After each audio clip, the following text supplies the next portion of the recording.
This is the metal storage cabinet. It's 72 inches tall and about 35 inches wide. I got ours to use as a wardrobe. I put it together by myself and it took me about 45 minutes, so it wasn't too bad. It came in a pretty heavy box. I did need help bringing it inside, but once I opened it up, it came with about 15 to 20 different parts.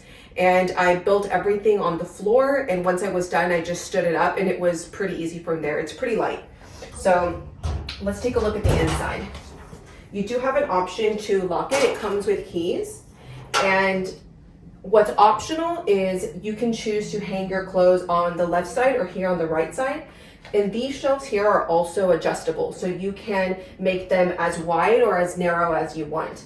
This space right here is about 17 inches, and this is not optional. This has to be this height.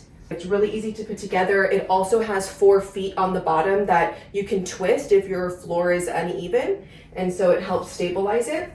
Even with this close here, and it kind of sticks out a little bit, I thought I would have issues closing it, but I don't.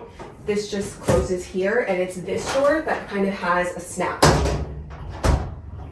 And so far so good. It arrived nicely. There was no damage, no dents. We really like it. It feels sturdy. I like that it's metal so I can keep it clean, and I definitely recommend it. If this was helpful, hit that thumbs up.